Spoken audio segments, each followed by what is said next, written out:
नमस्कार दोस्तों, स्वागत है आपका गुनाहों के देवता भाग 4 में। अभी तक आपने सुना कि कैसे चंदर डॉक्टर शुक्ला का निबंध टाइप कराने के लिए मिस डिक्रूज़ के यहाँ जाता है। अब आगे। ठीक 1 घंटे के बाद उसने टाइपराइटर बंद कर दिया। बगल में बैठे हुए कपूर की ओर झुककर कहा, अब थोड़ी देर आराम। और अपनी उंगलियां चटकाने के बाद वह कुर्सी खिसका कर उठी और एक भरपूर अंगड़ाई ली। उसका अंग अंग धनुष की तरह झुक गया। उसके बाद कपूर के कंधे पर बेतकल्लुफ़ी से हाथ रखकर बोली, क्यों, एक प्याला चाय मंगवाई जाए? मैं तो पी चुका हूँ। लेकिन मुझसे तो काम होने से रहा बिना चाय के। पम्मी एक अल्हड़ बच्ची की तरह बोली और अंदर चली गई। कपूर ने टाइप किए हुए कागज़ उठाए और कलम निकालकर उनकी गलतियाँ सुधारने लगा। चाय पीकर थोड़ी देर बाद पम्मी वापस आई और बैठ गई। उसने एक सिगरेट केस कपूर के सामने किया। धन्यवाद, मैं सिगरेट नहीं पीता। अच्छा, ताज्जुब है। आपकी इजाज़त हो तो मैं सिगरेट पी लूँ? क्या आप सिगरेट पीती हैं? छी, पता नहीं क्यों औरतों का सिगरेट पीना मुझे बहुत ही नापसंद है। मेरी तो मजबूरी है मिस्टर कपूर। मैं यहाँ के समाज में मिलती जुलती नहीं। अपने विवाह और अपने तलाक के बाद मुझे एंग्लो इंडियन समाज से नफ़रत हो गई है। मैं अपने दिल से हिंदुस्तानी हूँ, लेकिन हिंदुस्तानियों से घुलना मिलना हमारे लिए संभव नहीं। घर में अकेले रहती हूँ। सिगरेट और चाय से तबीयत बदल जाती है। किताबों का मुझे शौक़ नहीं। तलाक के बाद आपने पढ़ाई क्यों नहीं जारी रखी? कपूर ने पूछा। मैंने कहा ना, किताबों का मुझे शौक़ बिल्कुल नहीं, पम्मी बोली। और मैं अपने को आदमियों में घुलने मिलने के लायक नहीं पाती। तलाक के बाद साल भर तक मैं अपने घर में बंद रही। मैं और बर्टी, सिर्फ बर्टी से बात करने का मौका मिला। बर्टी मेरा भाई, वह भी बीमार और बूढ़ा। कहीं कोई तकल्लुफ़ की गुंजाइश नहीं। अब मैं हर एक से बेतकल्लुफ़ी से बात करती हूँ तो कुछ लोग मुझ पर हंसते हैं। कुछ लोग मुझे सभ्य समाज के लायक नहीं समझते। कुछ लोग उसका गलत मतलब निकालते हैं। इसीलिए मैंने अपने आप को बंगले में कैद कर लिया है। अब आप ही हैं। आज पहली बार मैंने आपको देखा। मैं समझ ही नहीं पाई आपसे कितना दुराव रखना चाहिए। अगर आप भले मानस न हो तो आप इसका गलत मतलब निकाल सकते हैं। अगर यही बात हो तो, कपूर हंसकर बोला, संभव है कि मैं भले मानस बनने के बजाय गलत मतलब निकालना ज़्यादा पसंद करूं। तो संभव है मैं मजबूर होकर आपसे भी न मिलूं। पम्मी गंभीरता से बोली। नहीं मिस डिक्रूज़, नहीं, आप पम्मी कहिए, डिक्रूज़ नहीं। पम्मी सही, आप गलत न समझें, मैं मजाक कर रहा था, कपूर ने बोला। उसने इतनी देर में समझ लिया था कि यह साधारण ईसाई छोकरी नहीं है। इतने में बर्टी लड़खड़ाता हुआ हाथ में धूल सना खुरपा लिए आया और चुपचाप खड़ा हो गया और अपनी धुंधली पीली आंखों से एकटक कपूर को देखने लगा। कपूर ने कुर्सी खिसका दी और कहा, आइए।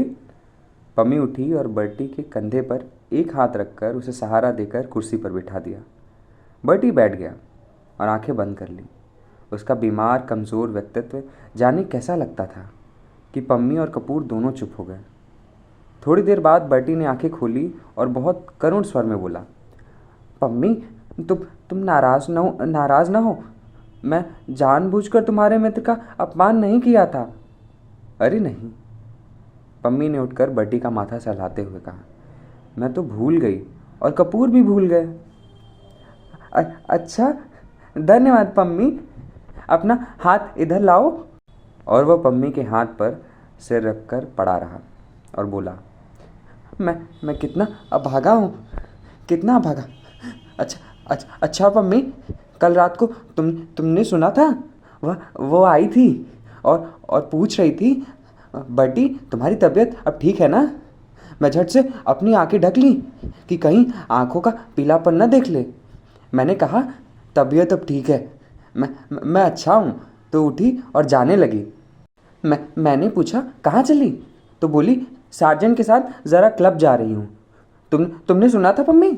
कपूर स्तब्ध सा उन दोनों की ओर देख रहा था। पम्मी ने कपूर को आँख का इशारा करते हुए कहा, हाँ, हमसे मिली थी वह, लेकिन बर्टी, वह सार्जेंट के साथ नहीं गई थी।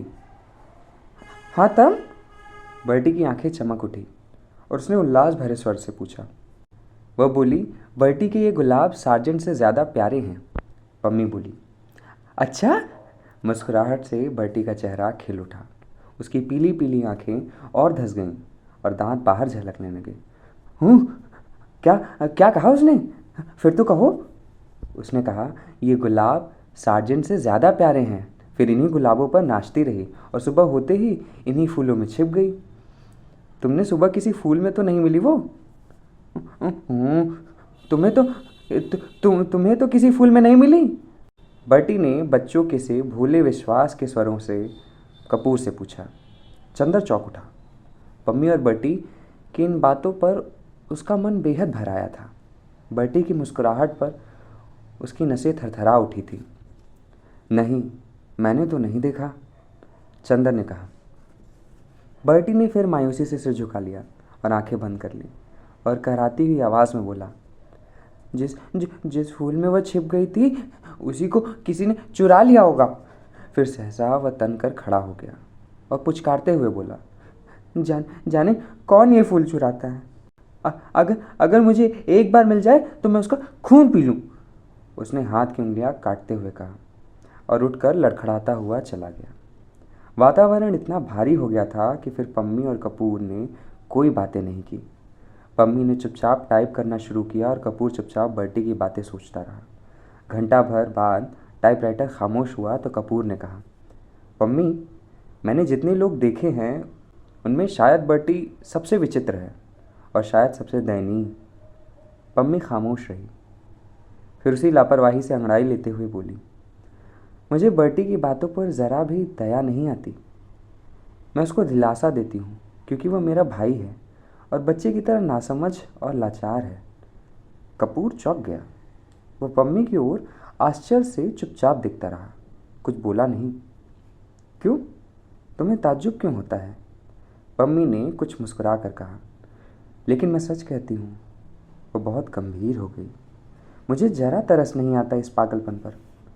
क्षण भर चुप रही, फिर जैसे बहुत ही तेजी से बोली, तुम जानते हो उसके फूल कौन चुराता है? मैं उसके फूल तोड़कर फेंक देती हूँ। मुझे शादी से नफरत है। शादी के बाद होने वाली आपसी धोखेबाजी से नफरत है। उस धोखेबाजी के बाद इस झूठ मूठ की यादगार और बेईमानी के पागलपन से नफरत है। और ये गुलाब के फूल, ये क्यों मूल्यवान है? इसीलिए ना कि इनके साथ बर्टी की ज़िंदगी की इतनी बड़ी ट्रेजेडी गुथी हुई है। अगर एक फूल के खूबसूरत होने के लिए आदमी की ज़िंदगी में इतनी बड़ी ट्रेजेडी आना ज़रूरी है तो लानत है उस फूल की खूबसूरती पर।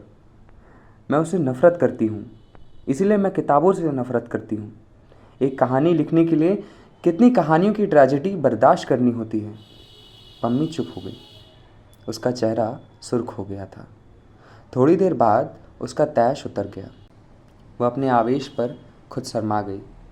उठकर वह कपूर के पास गई और उनके कंधों पर हाथ रखकर बोली, बर्टी से मत कहना, अच्छा? कपूर ने सिर हिलाकर स्वीकृति दी और कागज़ समेटकर खड़ा हुआ। पम्मी ने उसके कंधों पर हाथ रखकर उसे अपनी ओर घुमाकर कहा, देखो, पिछले 4 साल से मैं अकेली थी और किसी दोस्त का इंतज़ार कर रही थी। तुम आए और दोस्त बन गए, तो बक्सर आना है? अच्छा, कपूर ने गंभीरता से कहा। डॉक्टर शुक्ला से मेरा अभिवादन कहना। कभी यहाँ ज़रूर आएँ। आप कभी चलिए, वहाँ उनकी लड़की है, आप उनसे मिलकर खुश होंगी। पम्मी उसके साथ फाटक तक पहुँचाने चली तो देखा बर्टी एक चमेली के झाड़ में टहनियाँ हटा हटा कर कुछ ढूंढ रहा था। पम्मी को देखकर पूछा उसने, तुम्हें याद है वो चमेली के झाड़ में तो नहीं छिपी थी? कपूर ने पता नहीं क्यों जल्दी पम्मी को अभिवादन किया और चल दिया। उसे बर्टी को देखकर डर लगता था। सुधा का कॉलेज बड़ा एकांत और खूबसूरत जगह बना हुआ था। दोनों ओर ऊंची सी मेड़ और बीच में से कंकड़ का एक खूबसूरत घुमावदार सड़क। दाईं ओर चने और गेहूं के खेत, बेर और शहतूत की झाड़ और बाईं ओर ऊंचे ऊंचे टीले और ताड़ के लंबे लंबे पेड़। शहर से काफ़ी बाहर देहात का सा नज़ारा था और इतना शांत वातावरण लगता था कि यहाँ कोई उथल पुथल, कोई शोरगुल है ही नहीं। जगह इतनी हरी भरी कि दर्जों के कमरे के पीछे ही महुआ चूता था। और लंबी लंबी घास की दोपहरिया के नीले फूलों की जंगली लतरें उलझ रही थी। और इस वातावरण ने अगर किसी पर सबसे ज़्यादा प्रभाव डाला था तो वह थी गेसु। उसे अच्छी तरह मालूम था कि बांस के झाड़ के पीछे किस चीज़ के फूल हैं। पुराने पीपल पर गिलोय की लतर चढ़ी है और करौंदे के झाड़ के पीछे एक शाही की मांद है। नागफनी की झाड़ी के पास एक बार उसने एक लोमड़ी भी देखी थी। शहर की एक मशहूर रईस साबिर हुसैन काज़मी की वह सबसे बड़ी लड़की थी। उसकी माँ, जिन्हें उसके पिता अदन से ब्याह लाए थे, शहर की मशहूर शायरा थी। हालांकि उसका दीवान छपकर मशहूर हो चुका था, मगर वह किसी भी बाहरी आदमी से कभी नहीं मिलती जुलती थी। उनकी सारी दुनिया अपने पति और अपने बच्चों तक सीमित थी। उन्हें शायराना नाम रखने का बहुत शौक था। अपनी दोनों लड़कियों का नाम उन्होंने गेसु और फूल रखा था और अपने छोटे बच्चे का नाम हसरत। हाँ, अपने पतिदेव साबिर साहब के हुक्के की बेहद चिढ़ती थी और उनका नाम उन्होंने रखा आतिश फ़िज़ा। घास, फूल, लतर और शायरी का शौक़ गेसु ने अपनी माँ से विरासत में पाया था। किस्मत से उसका कॉलेज भी ऐसा मिला जिसमें दर्जों की खिड़कियों में आम की शाखें झाँका करती थी। इसलिए हमेशा जब भी मौका मिलता था, क्लास से भागकर गेसु घास पर लेटकर सपने देखने की आदी हो गई थी। क्लास की महाअभिनिष्क्रमण और उसके बाद लतरों की छाँव में जाकर ध्यान योग की साधना में उसकी एकमात्र साथिन थी सुधा। आम की घनी छाँव में हरी हरी धूप में दोनों सिर के नीचे हाथ रखकर लेटे रहते और दुनिया भर की बातें करती। बातों में छोटी से छोटी और बड़ी से बड़ी किस तरह की बातें करती थी, यह वही समझ सकता है जिसने कभी दो अभिन्न सहेलियों की एकांत वार्ता सुनी हो। गालिब की शायरी से लेकर उनके छोटे भाई हसरत ने एक कुत्ते का पिल्ला पाला है और यह गेसु सुनाया करती थी, और शरद के उपन्यासों से लेकर यह कि उनकी मालिन ने गिलट का एक कड़ा बनवाया है, यह सुधा बताया करती थी। दोनों अपने अपने मन की बातें एक दूसरे को बता डालती थी और जितना भावुक, प्यार, अनजान और सुकुमार दोनों का मन था, उतना ही भावुक और सुकुमार दोनों की बातें। हाँ, भावुक सुकुमार दोनों ही थी, लेकिन दोनों में एक अंतर था। गेसु शायर होते हुए भी इस दुनिया की थी और सुधा शायर ना होते हुए भी कल्पना लोक की थी। गेसु अगर झाड़ियों में से कुछ फूल चुनती तो उन्हें सूंघती, उन्हें अपनी चोटी में सजाती और उन पर चंद शेर कहने के बाद भी उन्हें माला में पिरोकर अपनी कलाई में लपेट लेती। सुधा लतरों के बीच में सिर रखकर लेट जाती और निर्निमेष पलकों से फूलों को देखती रहती और आंखों से न जाने क्या पीकर उन्हें उन्हीं की डालों पर फूलता हुआ छोड़ देती। गेसु हर चीज़ का उचित इस्तेमाल जानती थी। किसी भी चीज़ को पसंद करके या प्यार करने के बाद अब उसका क्या उपयोग है, क्रियात्मक यथार्थ जीवन में उसका क्या स्थान है, यह गेसु खूब अच्छी तरह समझती थी। लेकिन सुधा किसी भी फूल के जादू में बन जाना चाहती थी, उसी की कल्पना में डूब जाना चाहती थी। लेकिन उसके बाद सुधा को कुछ नहीं मालूम था। गेसु की कल्पना और भावुक सूक्ष्मता शायरी में व्यक्त हो जाती थी, अतः उसकी ज़िंदगी में काफ़ी व्यवहारिकता और यथार्थ था। लेकिन सुधा, जो शायरी लिख नहीं सकती थी, अपने स्वभाव और गठन में खुद ही एक मासूम शायरी बन गई थी। वह भी पिछले 2 सालों में तो सचमुच इतनी ही गंभीर, सुकुमार और भावनामयी बन गई थी कि लगता था कि सूर के गीतों से उसके व्यक्तित्व के रेशे बुन गए हैं। लड़कियां गेसु और सुधा के स्वभाव और उनकी अभिन्नता से वाकिफ़ थी और इसीलिए जब सुधा की मोटर आकर साइबान में रुकी तो उसमें से सुधा और गेसु हाथ में फाइल लिए उतरी तो कामिनी ने हंसकर प्रभा से कहा, लो, चंदा सूरज की जोड़ी आ रही है। सुधा ने सुन लिया। मुस्कुराकर गेसु की ओर, फिर कामिनी और प्रभा की ओर देखकर हंस दी। सुधा बहुत कम बोलती थी, लेकिन अपनी हंसी से उसे खुशमिजाज साबित कर रखा था। वह सभी की प्यारी थी। प्रभा ने आकर सुधा के गले में बाह डालकर कहा, गेसु बानो, थोड़ी देर के लिए सुधा रानी को हमें दे दो, ज़रा कल के नोट्स उतारने हैं इनसे पूछकर। गेसु हंसकर बोली, उनके पापा से तय कर लो, फिर तो जिंदगी भर सुधा को पाल पोस, मुझे क्या करना है। जब सुधा प्रभा के साथ चली गई तो गेसु ने कामिनी के कंधे पर हाथ रखा और कहा, कम्मो रानी, अब तो तुम ही हमारे हिस्से में पड़ी, आओ चलो देखें लतर में कुंदरू है कि नहीं। कुंदरू तो नहीं, अब चने की खेत हरिया आया है, कम्मो बोली। गृह विज्ञान का पीरियड था और मिस उमलाकर पढ़ा रही थी।